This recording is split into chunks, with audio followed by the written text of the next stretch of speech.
Welcome, everyone, to Ladder Daily Digest. We honor creators, and we're happy to have Masterpiece Ron back in the studios. I met Ron at Sunstone. I didn't meet him, but I saw him there, and we chatted, and he said that he's looked into some other prophecies that Joseph Smith has uttered that seemingly did not come to pass. Is that true, Ron? I've got Joseph Smith, and I think I got a couple others in here too. I think I got one Parley Pratt. Some others. So apostles, all the apostles are prophets, seers, and revelators, right? Yeah. So they say. The ones I have here are from Joseph Smith, I think. Yeah, so they say. We sustain them as such, although 2 of the last 5 opportunities I've had to sustain them, I have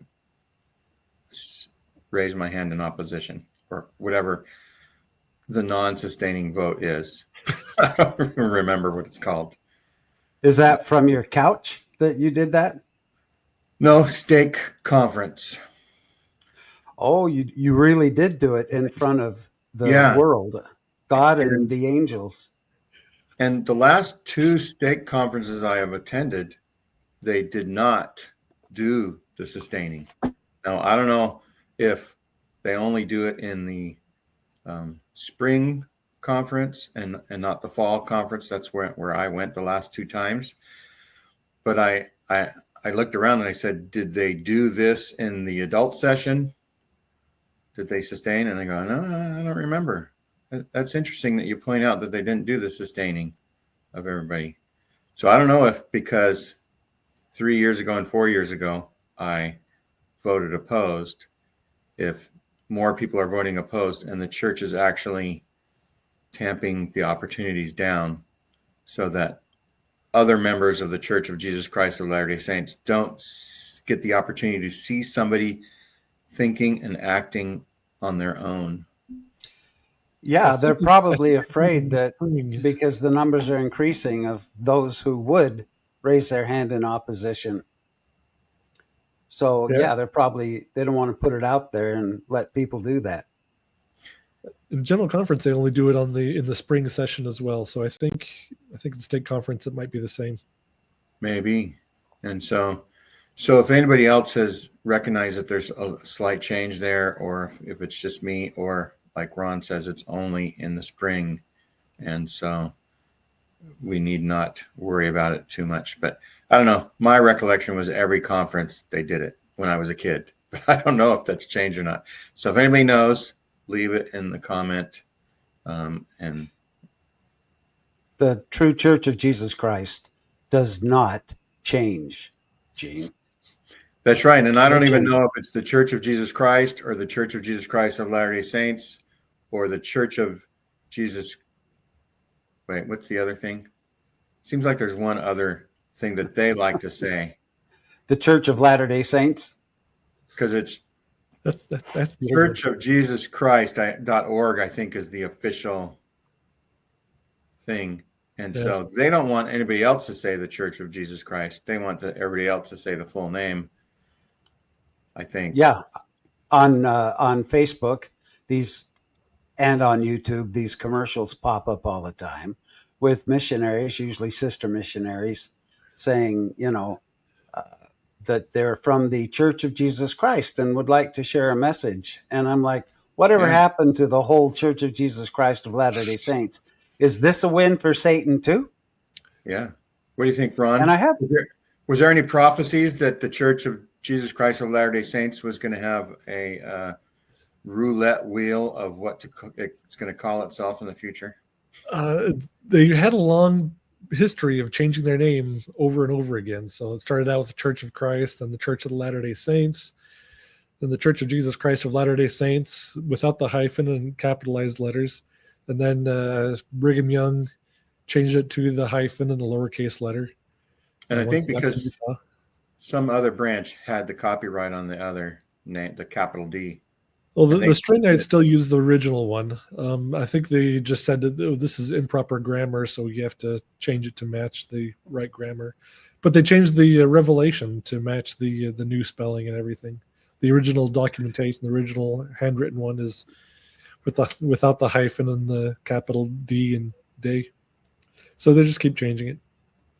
Speaking of change, Ron, I can't help but notice when I Facebook friended you. Oh, you were one of my first when I started to become a member of this community.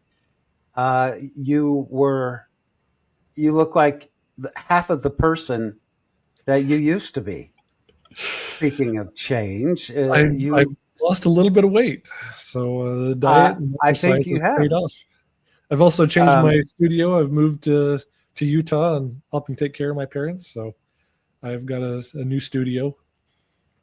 How many pounds have you lost? Since Christmas, I've dropped about 40 pounds.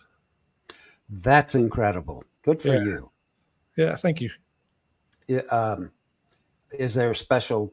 I mean, are you doing a special diet? Or are you just eating less and exercising? I know everyone will want to know. Yeah. I went for a high protein, low carb diet. I did that for about 4 months. Now that I'm taking care of my parents, I'm preparing the meals, and they get whiny if I don't provide a much wider range. So I was doing I have like a protein shake with some eggs in it for lunch, and then I would just eat like some pork or chicken or something like that for dinner, and that was most of what I was eating for months. And Kind of a keto diet. Yeah. the official keto diet has lower protein, so I did a high protein to kind of keep my muscle mass up and lose more of the fat.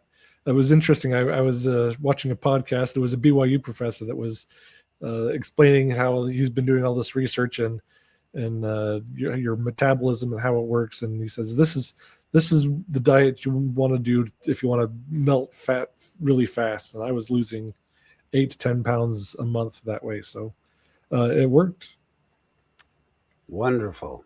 It's awesome. Yeah. Good for you. Send me that diet in a DM.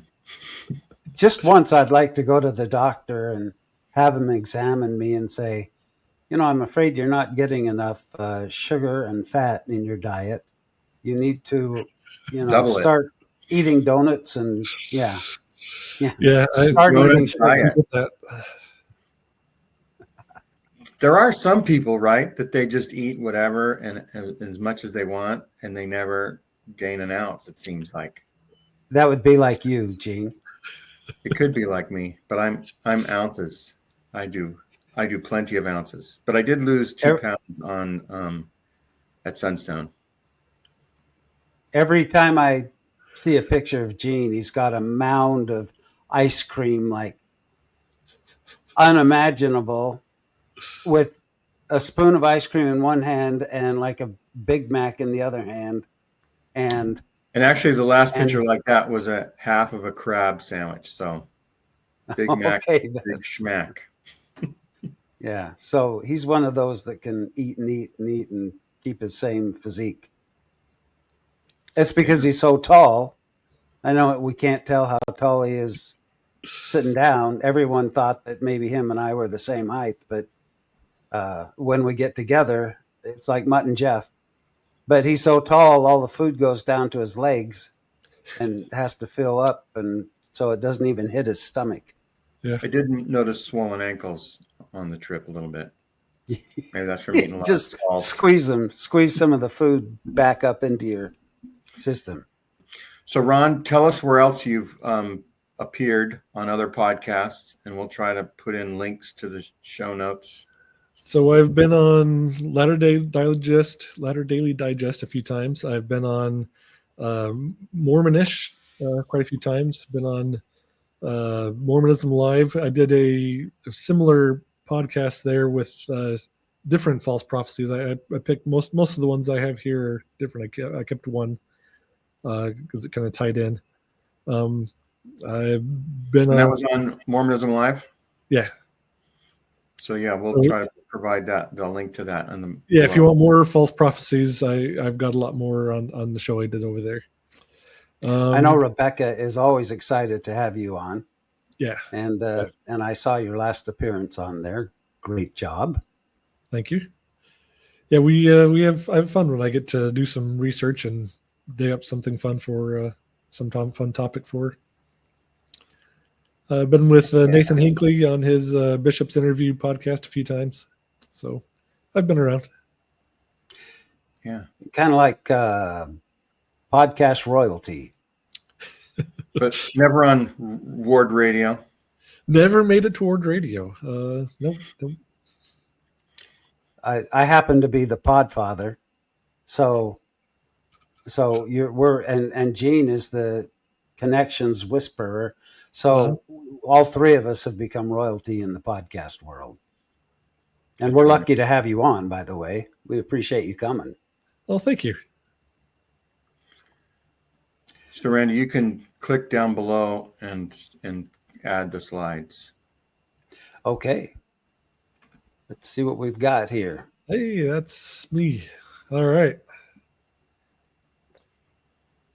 So, false prophecies are important. Deuteronomy 18 has a handy test on what you can do to determine whether someone is a prophet or not. And Randy, do you want to read this slide? Sure. I will raise them up a prophet from among their brethren, like unto thee, and will put my words in his mouth, and he shall speak unto them all that I shall command him. And it shall come to pass that whosoever will not hearken unto my words which he shall speak in my name, I will require it of him. But the prophet which shall presume to speak a word in my name, which I have not commanded him to speak, or that shall speak in the name of other gods, even that prophet shall die. And if thou say in thine heart, how shall we know the word which the Lord hath not spoken? When a prophet speaketh in the name of the Lord, if the thing follow not, nor come to pass, that is the thing which the Lord hath not spoken. But the prophet hath spoken it presumptuously. Thou shalt not be afraid of him. There you go. This seems like a pretty clear-cut test of a prophet. If he's going to prophesy in God's name and something is supposed to happen and it doesn't happen, then he's not really a prophet. You don't have to worry about him. Exactly. I think it's interesting that even if you don't say the words that come to your mind that he wants you to speak, then it just says, I will require it of him. So like it gives you a second chance to say it. And I think sometimes he sends an angel with a flaming sword to double up on that effort to get the prophet to speak. So that's just an interesting note. Well, 19, I think, is the people who don't listen to the words of that prophet. So if you're not going to hearken to his words, then you're going to be in trouble. But if the things that he says don't happen, then you don't have to worry about it. He's not a real prophet. So, Ron, are you aware of is that an original to the Hebrew religion, or does that exist in Mesopotamia ahead of time where they're kind of borrowing from that? Because I don't really know. I'm not sure the history on that for other regions where they might have taken this from. Dan McClellan might have a better answer for that, but I'm So we challenge you, Dan. Okay, let's hear it.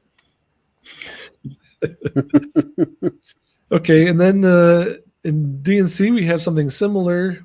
138 says, "What I, the Lord, have spoken, I have spoken, and I excuse not myself. And though heavens and earth shall pass away, my word shall not pass away, but shall all be fulfilled, whether by my own voice or by the voice of my servants, it is the same." And who do we know is the author of that? Joseph Smith. Joseph Smith said that to make sure people obeyed him, right? Yep. Is this the same guy that told us that there were people dwelling on the moon? That would be the same, but most Mormons don't consider that authentic because it was a late source. And they don't like anything relating to that, but it totally fits in what he was telling people and what Brigham Young was sure that there were people living on the sun, and those were not those. God did not create those planets and those places in vain. So he's sure that the sun was populated by people, and that the earth would turn into a giant orb, sun-like orb, become celestialized, and turn into like a big sphere of glass and fire or whatever. Yeah, I remember hearing a Know Your Religion lecture where somebody said that we are going to become beings of light. And so certainly if the sun is full of light, we could live on a sun. Yeah. Only at night. I'll have to say that I was so bright, my father called me son. Oh, nice. Good. So Well, I'm so bright, my last name is Watts. There you go. Ooh. Ah. Okay, so here's a few. This is one from Brigham Young, recorded in Wilford Woodruff's journal. This is great. So Wilford Woodruff recorded a sermon that Brigham Young taught on July 28th, 1861, in his journal. And one interesting part is that Brigham promised that no prophet or apostle would lead the church astray, or that the Lord would remove him. So it's kind of an early version of what he put in the manifesto, where God wouldn't let a prophet lead the church astray. But in the same sermon, he also made this prophecy. He also said, the Lord is about to empty the earth, that men would be destroyed, and he should live to see the day when thousands of women would come to the men of this church for salvation. One man would have to take thousands to save them. So 3 wives wouldn't be enough? No. Oh. Well, the man could be saved with just 3, but all those women need to be polygamously married. And if all the men have been wiped off the face of the earth and only the Mormon men are left, all the women are just going to come to Zion and beg to be joined with one of thousands of a certain man, a single man. It only makes sense in Mormonism. Yeah. There's some serious fantasy stuff going on here. I know that women flock to Gene and beg him already to please be one of his harem, if you will. Unfortunately, my angel with a flaming sword is married to me, so she commandeth that I not partake. Dang it. But yeah, there's some serious fantasy stuff going on. These like, oh yeah, we'll just say that all these thousands of women are going to come here and want to join with me, and it's almost like one-upping the Muslim faith, where if you do something, you get 70 virgins, right? If you we can get thousands. To heck with those Muslims. Yep. Joseph was always solving problems. I don't think I'm man enough to handle thousands of women. Can you imagine trying to house and take care of all the kids? You can't even remember all their names. All I can say is in the celestial kingdom, there must be some serious blue pills. That's all. I'll leave it at that. Yeah. No kidding. That's what they eat for breakfast, lunch, and dinner. Blue pills. But you can see the kinds of things that they're dreaming about, and the things that they're what they really want is you can. It's interesting when they say the quiet parts out loud of what they're fantasizing about. That's right, and there's no way this would be a lie that Brigham Young wouldn't have said it, and that Wilford Woodruff, a prophet, a future prophet and apostle at the time, would ever lie about this stuff in their journals, right? Right. Yeah, if you can't trust this source, then I don't know what you can trust. Let's see. Okay, so we got a couple of ones here from Joseph Smith. So the first paragraph here is. You want me to read it? Yeah, he's talking to. He's got Stephen Douglas that he's having dinner with, and talking about the persecutions that they suffered in Missouri, and they've been trying to get some redresses, petitions before Congress, and they're trying to get them to help reimburse them for all the losses they suffered in Missouri. Something to take care of all the losses that they had, because they lost all their land and houses and food and stuff that they were all just kind of kicked out. So Right. they're begging the government to give them some redress. And so there's some prophecies here that if they don't do it, then they're going to be in trouble. And this is Stephen Douglas, future presidential candidate, versus Abraham Lincoln and the great Lincoln-Douglas debates that occurred. So was Stephen Douglas then in the House of Representatives or something at this time? He was a judge at the time. The judge at the time. So here's what Joseph Smith said. I prophesy in the name of the Lord God of Israel, which pretty much seals it as a prophecy.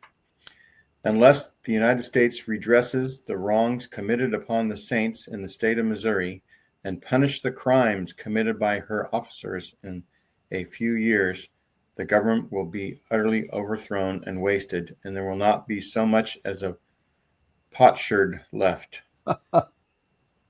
I hate it when the potsherds go away. I know. I guess that's a piece of a broken pot. I think that's why the Nephites, we haven't found any Nephite pottery. There's not so much as a potsherd left. And what's the number that we associate with few? It's like you got one, and then you have a couple, and then you have a few, and then you have many, right? Yeah. So I guess if you're an apologist, you're going to say, well, a day is the same as 1,000 years. So a few years, this could be like millions of years in the future. Yeah, I can't wait. And the next one, do you want to preface that, or is this? It's just the same kind of thing, except this is a few months later, and he's publishing this in the Millennial Star, and I think he's probably discussing this same prophecy that he made before. I'm wondering if he also discussed how to run for president and other political things like that. But anyhow, while discussing the petition to Congress, I prophesied by virtue of the holy priesthood vested in me and in the name of the Lord Jesus Christ, that if Congress will not hear our petition and grant us protection, they shall be broken up as a government, and God shall damn them, and there shall be nothing left of them, not even a grease spot. So I can testify to you that this has not come to pass, because one of my favorite shirts, I noticed as I was putting it on yesterday, has a grease spot. So yes, we still have grease spots and a ton of potsherds. Yes. I think the closest they can argue is that the Civil War, the country was split in half, but it rejoined back together, and there's plenty of the government still left. So there's definitely still potsherds and grease spots left. Oh yeah. So, but in the previous dinner with that same dinner with Stephen Douglas, he also tells Stephen that he's going to aspire to be president of the U.S., and if he ever turns his back on the Mormons, then he's going to be in serious trouble. He's going to be pressured by God, or whatever. There's going to be some big calamity that befalls him. Right. And I don't know if a big calamity is losing to Abraham Lincoln. I don't know. Yeah, I guess it just counts as one in the loss column to me. But I wonder if these people will were point to that shaking part. in their boots. The Mormons will point. The apologists will point to that part of the thing and said, "Look, he said that Stephen would aspire to be president, and he actually did. He debated against Lincoln in the presidency, so he's a true prophet." But if you just look up a paragraph or two earlier in that same Joseph Smith history, or church history, the church thing is this prophecy, and this what he told Stephen, he didn't preface with "I prophesy in the name of the Lord." He just said, "And you're gonna do this." But this is definitely a prophecy, and it didn't happen. Surprise, surprise. And as Deuteronomy 18 said, he shall not be afraid of them. So you don't have to worry about whether there'll not be a potsherd left or a grease spot. Okay, this is one. I first found this when I was a teenager, reading through Mormon doctrine, talking about the lost tribes. And I was so amazed because this is like 1916 General Conference, and like, see, there's people. It's going to talk about whether it's going to be happen. People in the present that are there in the congregation are going to see the records of the lost tribes, and I'm like, well, okay, this is. So I'm reading this in like 1993-ish, 1992, and here it is. It's like less than 80 years. Like there can still be some babies that were in that general conference session. It's going to happen in their lifetimes. So that means it's been the next 10, 15 years. This is all going to come true. And I was really excited. And it's been a lot longer than that time and still nothing. So, Randy, do you want to read this one? Yeah, of course. I noticed how you're giving me all the small print here. Oh, whoops. Did I just touch something I shouldn't? I think so. Here, let's go back here. Sorry about that. Just trying to expand it a little bit so I can see it. I'm like Rebecca. I need my. Oh, if it's hard to read, then I can read it for you. And maybe No, Ron, maybe I Ron got can summarize. It looks like there's one important part. Maybe you can summarize the top. Does this start with this spirit of misconstruction? Yeah, I'll go ahead Okay. and read it. I don't want to hurt your eyes. I just made it big on my screen, so we're okay, good. great. Go ahead. Good. This spirit of misconstruction, this attempt to explain away the sure word of prophecy, the indisputable word of revelation, is manifest even amongst our own people. There are those who would juggle with the predictions of the Lord's prophets. I read that in the past last days, one of the conditions preceding the return of the Christ to earth shall be the gathering of the Jews at their ancient capital, and in the land round about, and that another sign shall be gathering of people who have been scattered among the nations, and yet another shall be the bringing forth of the lost tribes from their hiding place, which is known to God, but unknown to man. Nevertheless, I have found elders in Israel who would tell me that the predictions relating to the lost tribes are to be explained in this figurative manner, that the gathering of those tribes is already well advanced, and that there is no hiding place whereto God has led them, from which they shall come forth, led by their prophets to receive their blessings here at the hands of gathered Ephraim, the gathered portions that have been scattered among the nations. Yea, let God be true, and doubt we not his word, though it makes the opinions of men appear to be lies. The tribes shall come. They are not lost unto the Lord. They shall be brought forth as hath been predicted. And I say unto you, there are those now living, some here present, who shall live to read the records of the lost tribes of Israel, which shall be made one with the record of the Jews, or the Holy Bible, and the record of the Nephites, or the Book of Mormon, even as the Lord hath predicted. And those records, which the tribes lost to man, but yet to be found again, shall bring... Oops, sorry. There you go. Whoops. Shall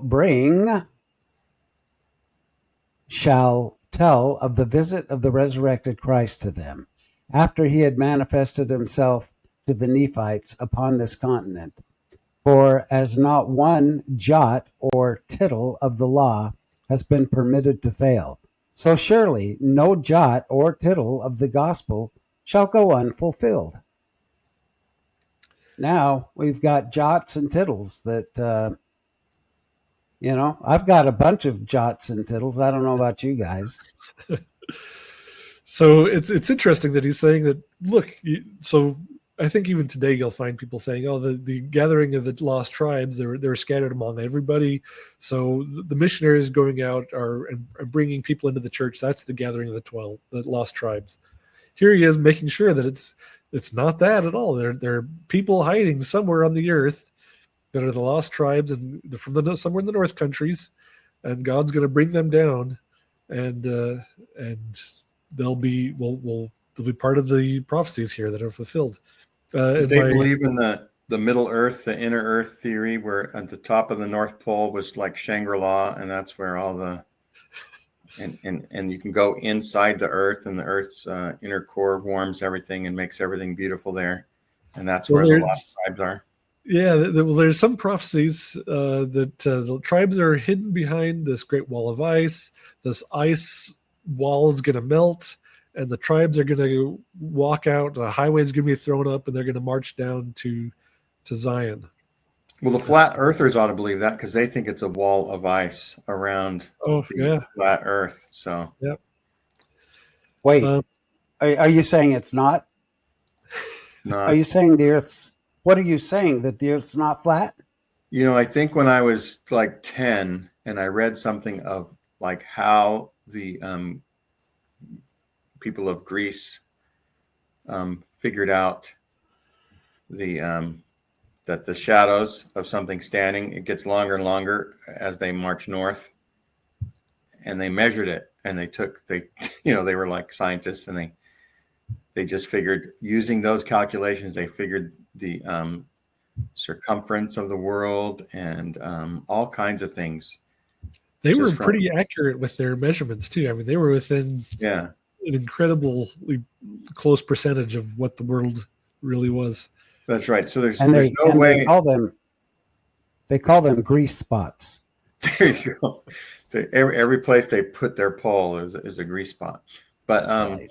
Yeah, so I figured if those ignorant people 3,000 years ago could figure it out, I'm not going to risk saying I know more because they figured it out. So these lost tribes, if you hop over to my Mormonism Live podcast I had some prophecies there. There was one from Wilford Woodruff where he's saying that people in this very congregation are going to live to see the 10 tribes return, and you will participate in their temple work. So you'll help do all the temple work when the people of the lost tribes come. You're saying 110 years later, everybody's dead from then? Yep. This was 1863. I think Wilford Woodruff did his. I think in the 1870s, Orson Pratt did a similar one. People in this congregation are going to live to see the tribes return, and you will set them apart as missionaries, and you'll send them off around the world to serve missions. So. And part of the reason of all this is these things have to happen before Jesus comes. Yeah. Wow. Well, according to the Church of Jesus Christ of Latter-day Saints, he's about here. He's coming. If you look closely in the sky, you could see a little bright dot, and it's him. Just it's starting. Jesus coming. He's always just around the horizon. You have to squint a little, and who knows how long it takes for that dot to get bigger. But I'm going to guess the dot never gets bigger. That's my guess. That's my prophecy. Yep. I think yours is going to be fulfilled. So this is one of my favorite ones. This is one that was also in my Mormonism Live one. So there's this guy, L.R. Sunderland, who's read through the Book of Mormon, and he's all upset. It's like, there aren't even any prophecies in this book that we can use to see if they'll come to pass, that we can use to see whether this is an actual book of scripture or not. And so Parley Pratt writes a big pamphlet refuting this. So he writes this pamphlet, Mormonism Unveiled. In this, so Sunderland says, again, he says, there are no predictions peculiar to this book yet to be fulfilled. No names of persons or places or periods of time are referred to, by which anything definite can be known as to what is meant by the jargon of Mormon prophets. Now, Mr. Leroy Sunderland, we will prove to the world that this is one of the most barefaced falsehoods ever uttered by man. The Book of Mormon contains many prophecies, yet future, with names, places, and dates so definite that a child may understand.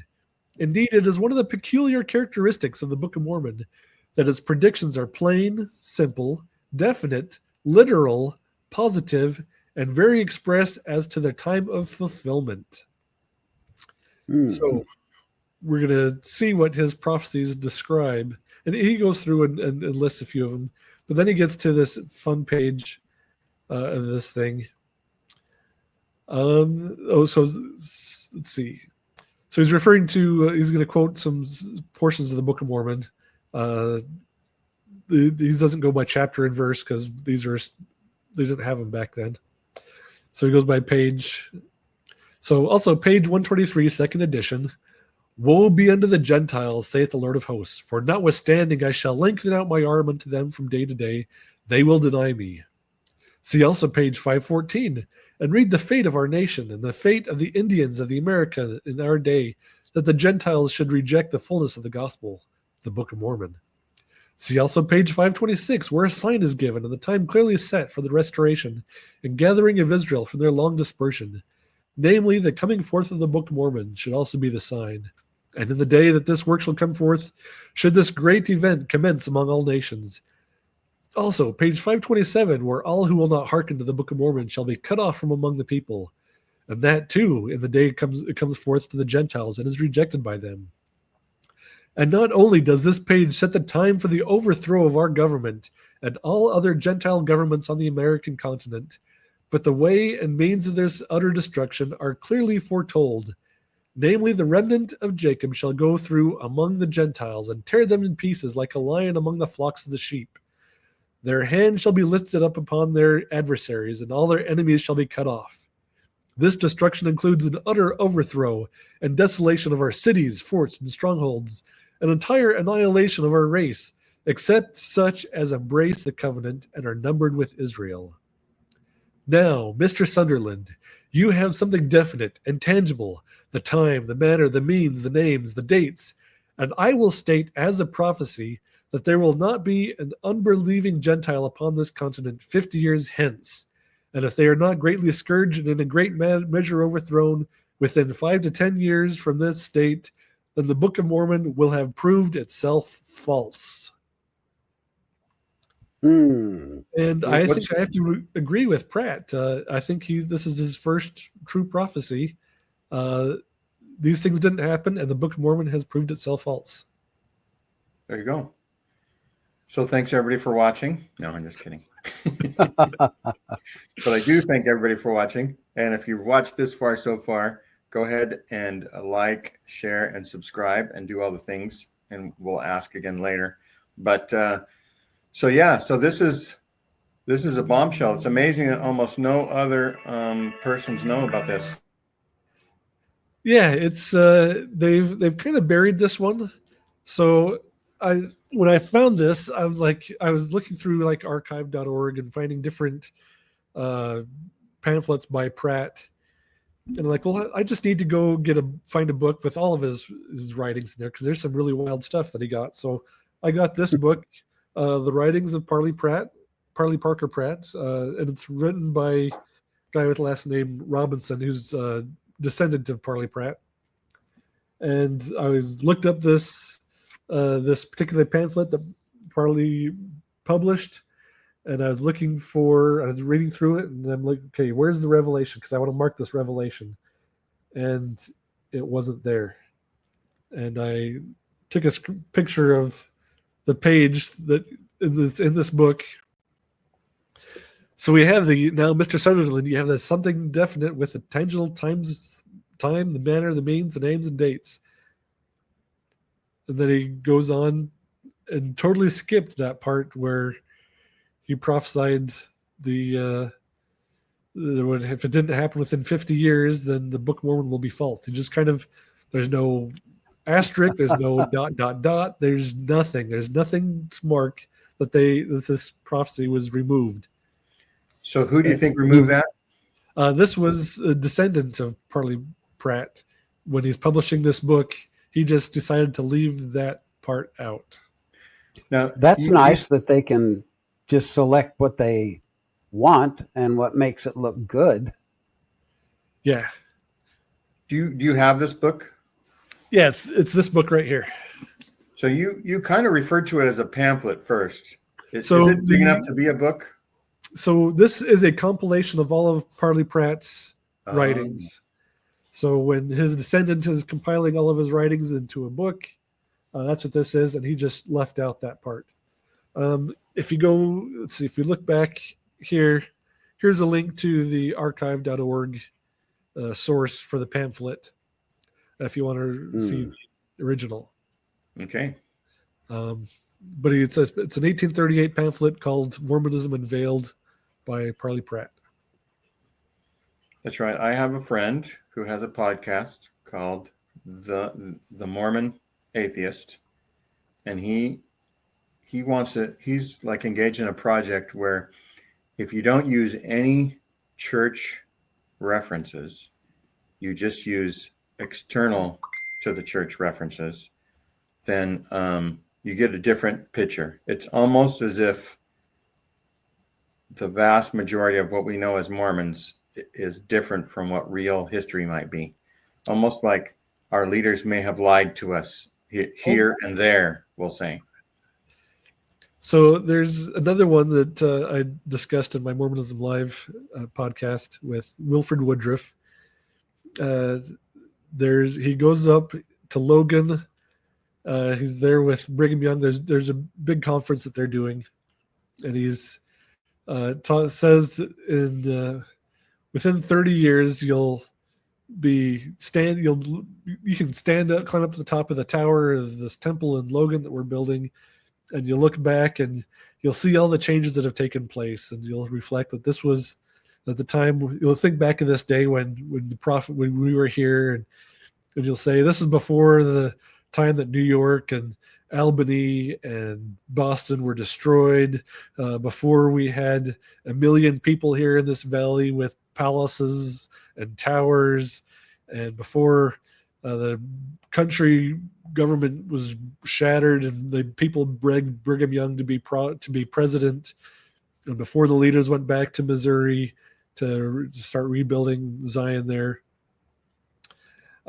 So these are all things that are supposed to be happening within the next 30 years. And then Brigham Young stands up afterwards and says, this is a true prophecy. And Wilford Woodruff put this in his journal. He recorded this in 1868. And then 1884 comes along, Brigham Young's dead, none of these things are happening. So he rewrites the prophecy that he made for that day in his journal. In 1884, he's rewriting his journal entry for 1868 back then. And he says, this was before, instead of saying it's going to happen within 30 years, this is long after they've died, but still within the lifetime of the people that he's speaking to. Before there were tens of thousands of people here. It's taken out the towers and the palaces, but there's only tens of thousands instead of 1 million. I think New York, Boston, and Albany are still destroyed because that's a prophecy in the DNC. So he left that in and left out the part about Brigham being president because he died, and left out the part about them going back to Missouri.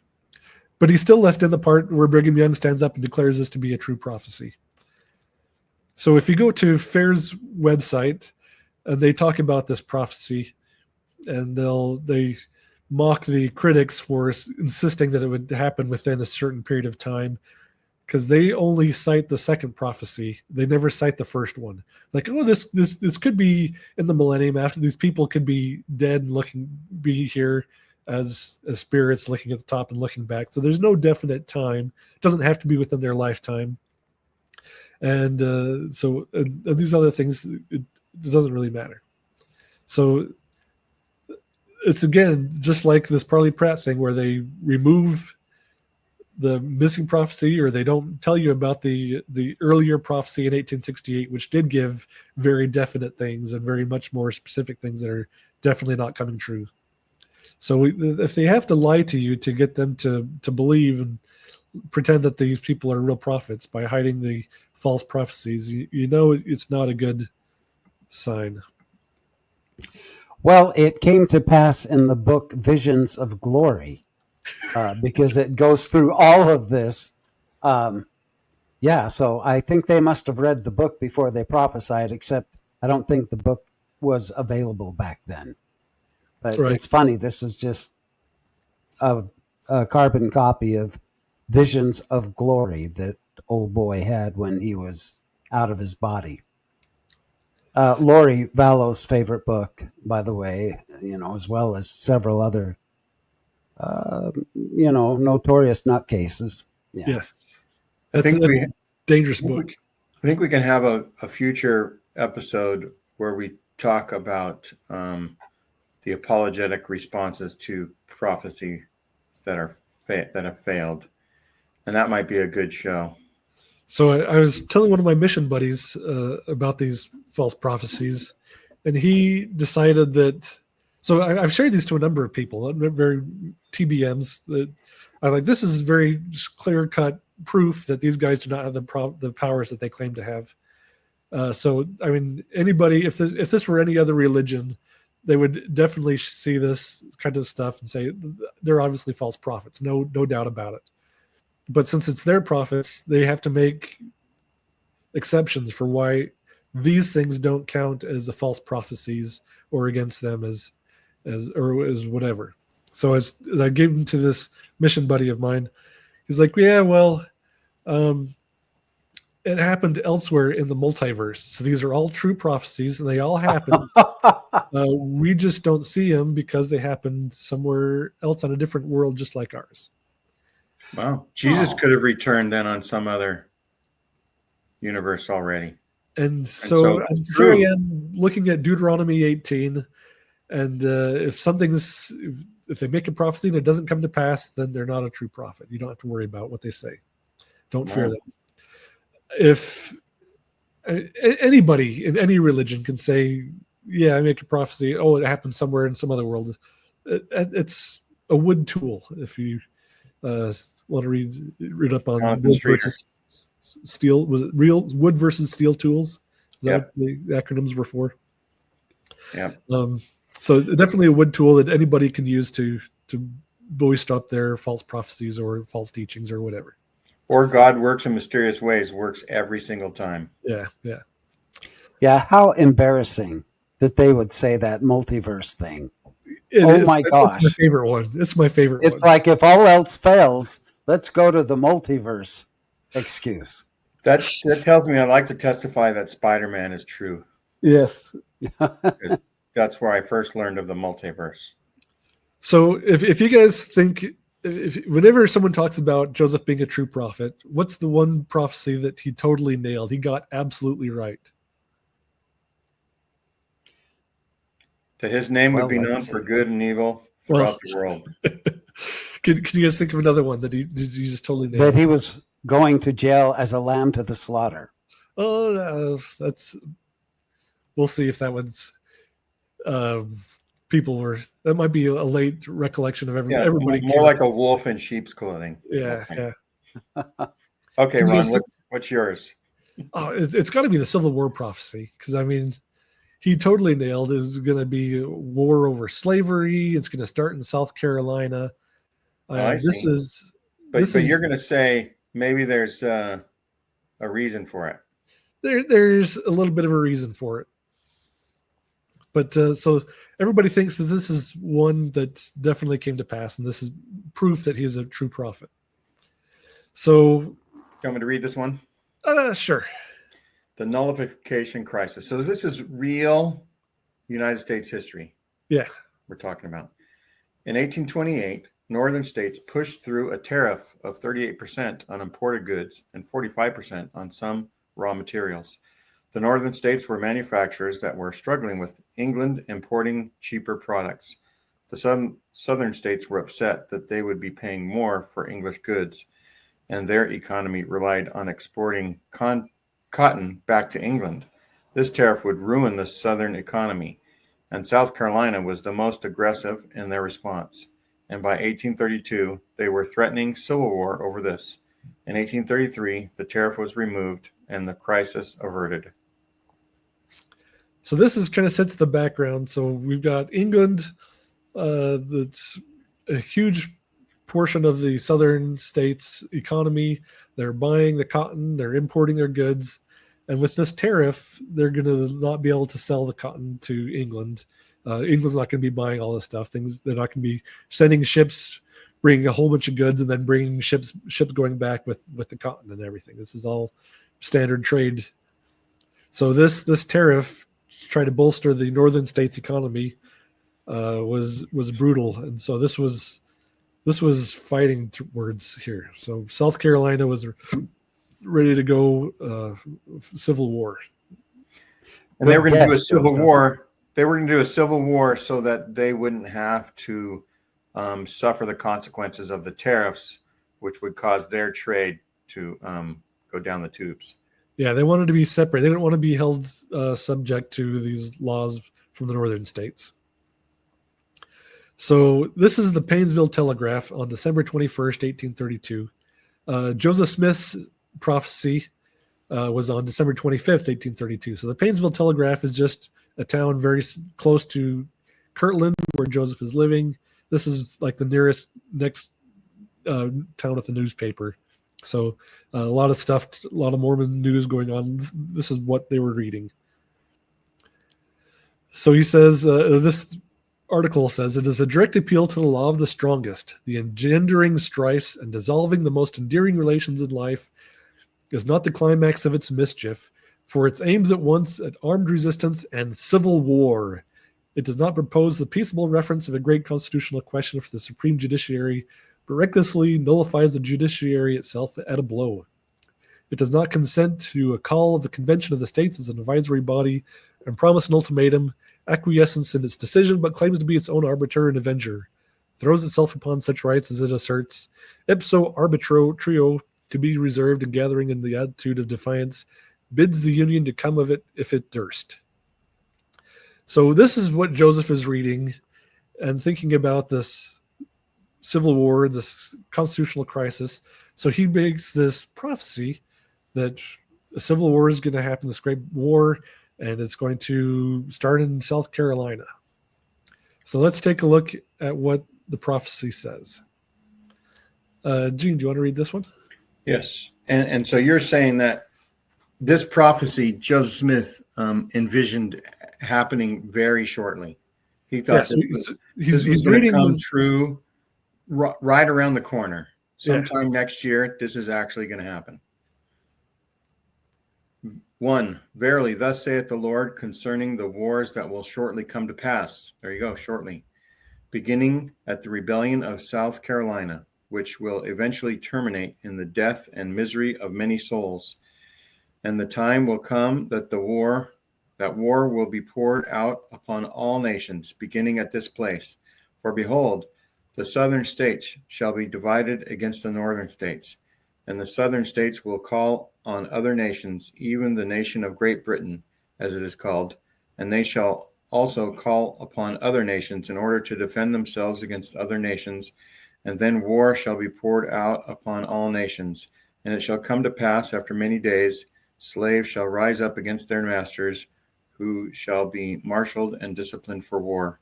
And it shall come to pass also that the remnants who are left of the land will marshal themselves and shall become exceedingly angry and shall vex the Gentiles with a sore vexation. So this sounds pretty solid, except, well, let's see. England never entered the war. So it says the southern states will call on other nations, even on the nation of Great Britain, as it is called, and they shall also call upon other nations in order to defend themselves against all other nations, and then war shall be poured out upon all nations. So when the Civil War started, the northern states pressured England to stay out of the war, and England issued a proclamation of neutrality in 1861. The Civil War stayed within the U.S., didn't escalate across the world. Not even the 2 world wars later that happened resulted in. So later, like a verse or 2 later, describes the inhabitants of the world, earth shall be made to feel the wrath and indignation and chastening of the hand of Almighty God, until the consumption decreed hath made a full end of all nations.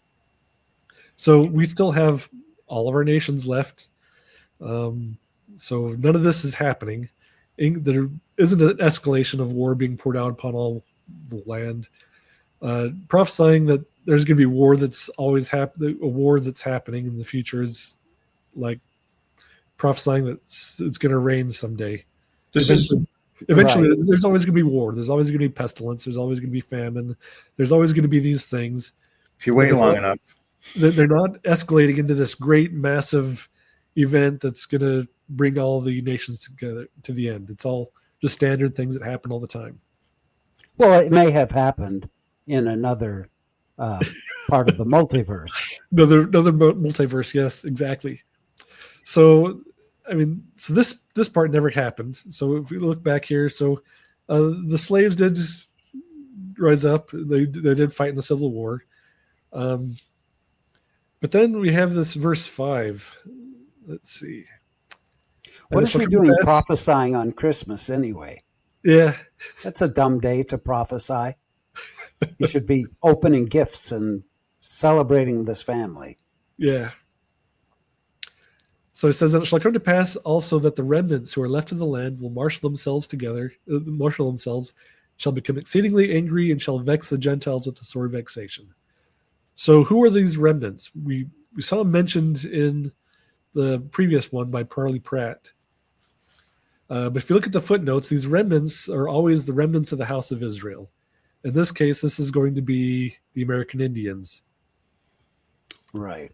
So we get these prophecies, various ones in the Book of Mormon, just like Parley Pratt said, that the remnants, these Indians, these Israelites, are going to rise up and wipe out the people. So here in 3rd Nephi, we have, "And I say unto you that if the Gentiles do not repent after the blessing which they shall receive, after they have scattered my people, then shall ye who are a remnant of the house of Jacob go forth among them, and ye shall be in the midst of them, who shall be many, and ye shall be among them as a lion among the beasts of the forest, and as a young lion among the flocks of sheep, who, if he goeth through, both treadeth down and teareth in pieces, and none can deliver." So Joseph had these fantasies that the Native Americans are these great, brave warriors. They're going to be very powerful, and they're just going to tear through all of everybody else. They're going to destroy the U.S. government. They're going to wipe out all the people, wicked people, leaving just the righteous believers. And so this is a reoccurring thing that Brigham Young, here he is going to Utah among the Native Americans, and there he refers to them as the battle axe of the Lord. These are the people that the Lord's going to rise up and become mighty warriors. They're going to wipe out all the Gentiles and leave. Of course, they're going to be nice to the Mormons. They're going to leave the Mormons alone, but they're going to clear out the space for Missouri, and the Mormons can just walk back into Missouri and start Zion. And they won't have to do any of the dirty work. The Indians will do all the slaughtering and bloodshed and everything. So to me, this almost tells me that Joseph Smith actually did see the future, and he saw the future Arnold Freeberg paintings of how strong the Nephites and Lamanites were. Yeah. So this is the mindset of Joseph and Brigham and the early saints, that these are all things that are about to happen, and none of these happened. So the world has moved on.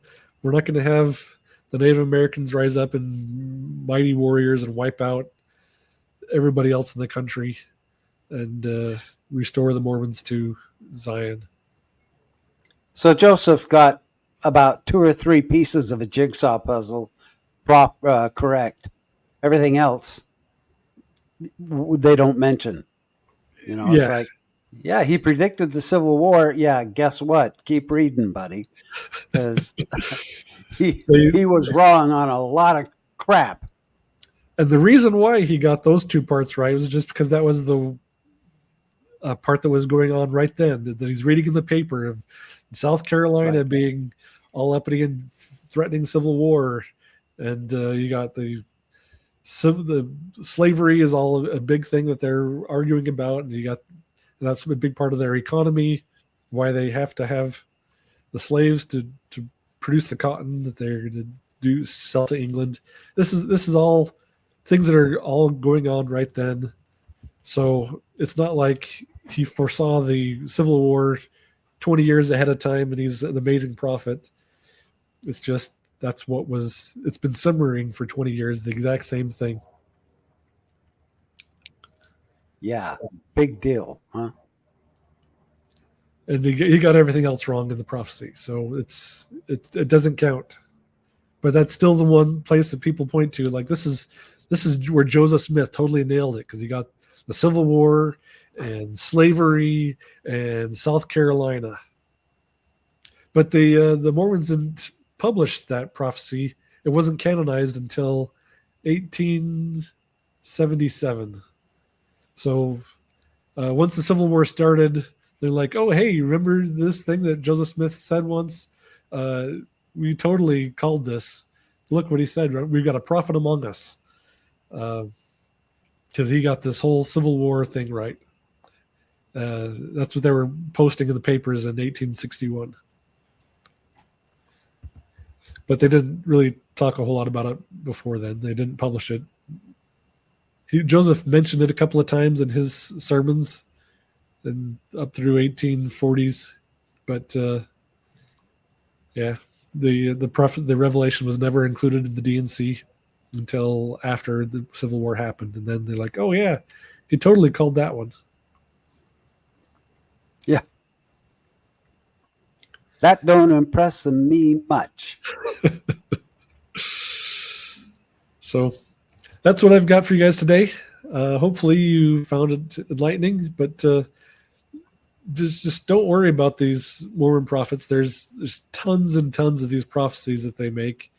And I'm trying to pick out the ones that are blatantly false, where they have very specific time frames that it's supposed to happen, very specific events listed. They're written, they're said in the course of their roles as prophets. And so these are the ones I'm trying to pick out as ones to kind of share and help people realize that these guys are not people you have to worry about. That's very enlightening. This kind of blows me away because I've never heard the rest of this story like you just told us. And yeah, that's very enlightening to me, and I'm sure it is to a lot of people. That's right. If you grow up a member of the Church of Jesus Christ of Latter-day Saints, however you spell it, or whatever other earlier iterations, there's almost no mention of the chance that Joseph got anything wrong. Right. He's the prophet that got everything right, just about. Yep.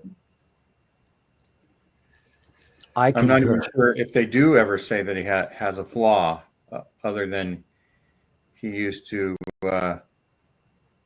do some things in his youth, right? He even says it.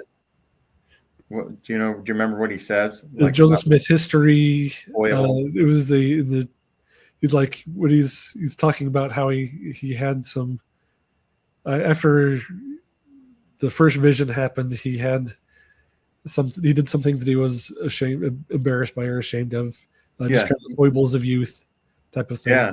And then like, yeah, who doesn't make a mistake as a 17-year-old, right? Yeah. That was like the last time I made a mistake, actually, when I was 17. And so you can give Joseph some grace if he made any mistakes as a teenager. Well, and now you've forgotten how to make mistakes. So yeah, I wouldn't even recognize one. A really fun one with Joseph Smith history, that's where we have the 1838 account of the first vision. And in that, he describes all the great persecution that he faced, how people of standing would go out of their way to bitterly persecute him. And how all because he saw God. Yes.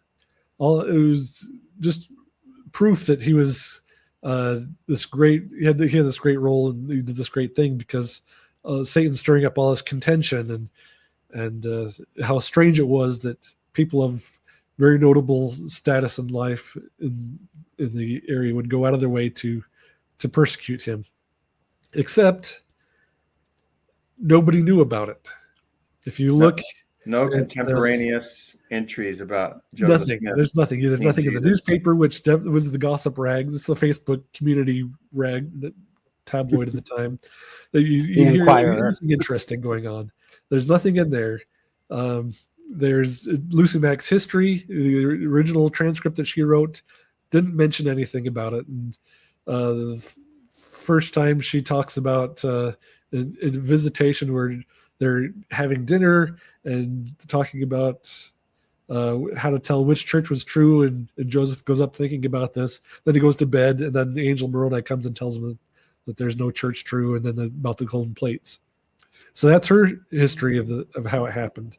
There's William Smith, Joseph's brother.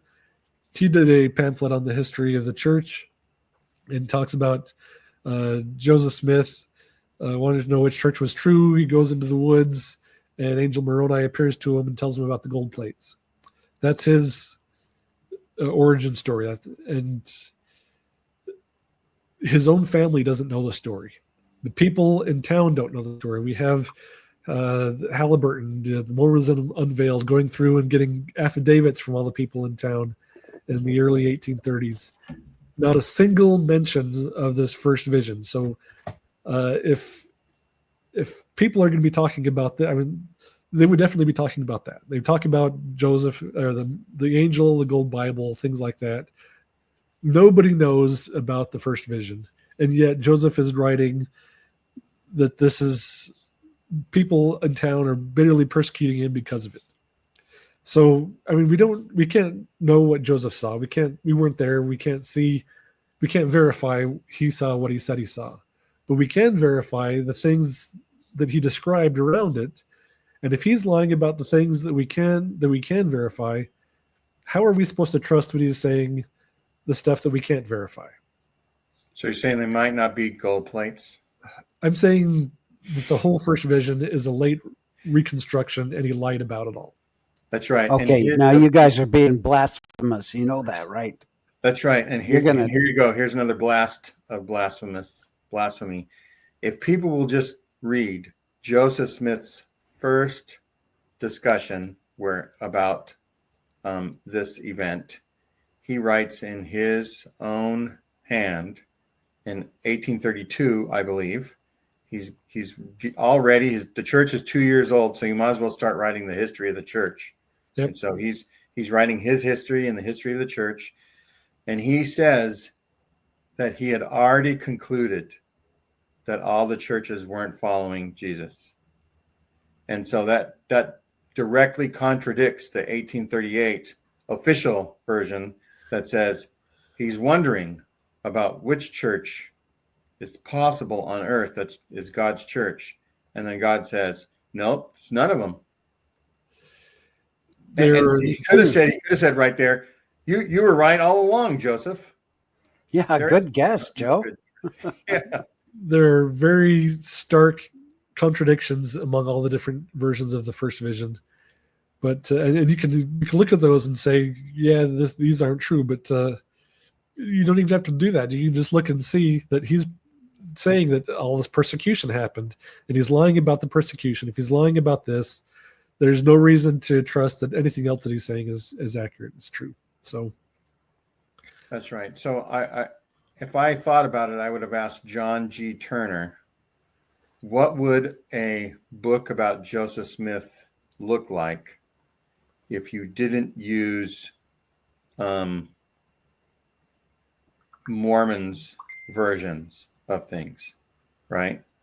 If you didn't use the Joseph Smith Papers Project, except for where they reference non-Mormons talking about Joseph, right? So if you only looked at what all the neighbors and non-Mormons had to say about Joseph, what would that history of Joseph look like? And so, right. So, like I said before, the Mormon atheist is trying to do that.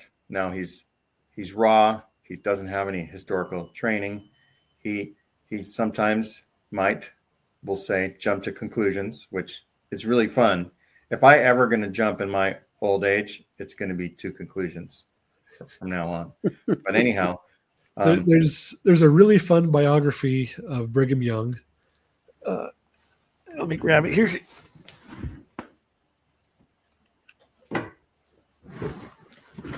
The Lion of the Lord by Stanley P. Hirschson. He wanted access to the archives in Salt Lake so he could write a nice biography and get some good information. And they wouldn't give him access to anything new. And he didn't want to write just another biography based on something that everyone else has already written. So he took a different approach, and he went through all the Eastern Press newspapers, everything that they were saying about Brigham Young back in the day, and wrote a biography based on all the slanderous, wild, fantastical tales that they were telling about the Mormons in back east. So it's kind of like a biography based on tabloid articles about Brigham. So it's really kind of fun. So if you're looking So for the Lion of the Lord is lying spelled Lyin apostrophe or Lion? That'd be this the one's good. Lion, but yeah, it's a fun book. Yeah, so that's exciting. You know, Ron, I got to tell you, let's say you knew nothing about any of this, which you're incredibly educated and you're so knowledgeable. But even if you weren't, just holding that pipe makes you look about 10 times smarter. It's all in the pipe. Yeah. The only thing that love would it. give Ron more authority, in my opinion, would be if he had a rock and a hat and he can make predictions. Well, I do have a seer stone replica. There you go. There's my Is that white seer stone replica nice. that I got at Sunstone a few years back. Nice. I have a 3D printed one. Here, let me actually show it to you real quick. 3D printed. That's pretty. Wow. I can't wait to see the 3D printed version, because you have to I have know. the right colors at the right spots laid out. And Joseph probably would have made use of 3D printing to come up with the plates, to do all those things. My son Andrew is big into 3D printing, and he's come up with some pretty amazing things. Dang it! I thought I knew exactly where it was. I have Oh, another man. one that's made of the same kind of stone. Put it up closer. This is a real rock. The 3D printed one I have is oh, there we go. It has like a little hole in the back, and if you shine a flashlight in, you can see a word show up on the stone, and it says moron. So you can put it in a hat, put a little flashlight in, and shine through, and you can see the words actually show up on the stone. Okay, so we'll have you back just to show that someday. A 20-second I know, show. that's kind of fun, kind of exciting. Yeah, I thought I knew where it was, but I'm sorry. That's all right. Well, thanks everybody for watching. Like, share, and subscribe to the things. And Ron, maybe we can do a show about Sunstone, our experiences, and also it's possible that you get invited onto a show with Steve Pinecker and I to talk about Sunstone. And so, is this like this Fast Sunday after girls' camp, where all the girls have to go up and bear testimony about their experience at girls' camp?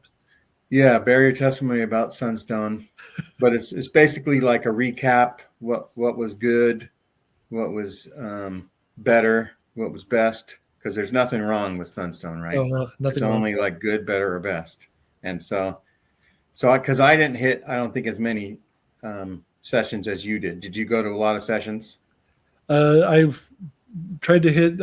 I was there for at least one of every session. There was one that I skipped that I really wanted to get, but I had a really good conversation with somebody that made it worth skipping. May I ask what session did you skip? I wanted to do so. Lindsay Henson Park and Brian Buchanan did 2 sessions. I caught their first one. I missed their lunchtime one.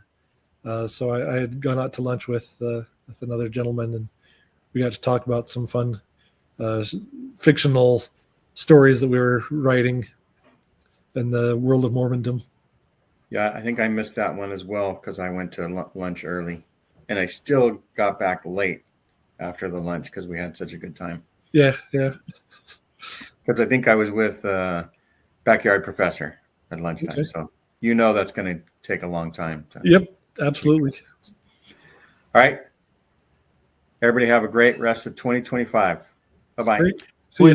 We appreciate you, Ron. Thank you for coming on. Yep, thanks for having me on. I love talking about this topic. And hey, just a quick commercial here. If you're watching this, we appreciate that. It wouldn't take but just a second to maybe click that like. And if you're not subscribed to Latter Daily Digest, what's keeping you? We would love to have you as a member of our family. And that's my commercial. There you go. Thanks So I again, guess- Ron, for coming. Sure. I guess you can hit stop recording, and then we can discuss how we're going to edit this and have it go forward.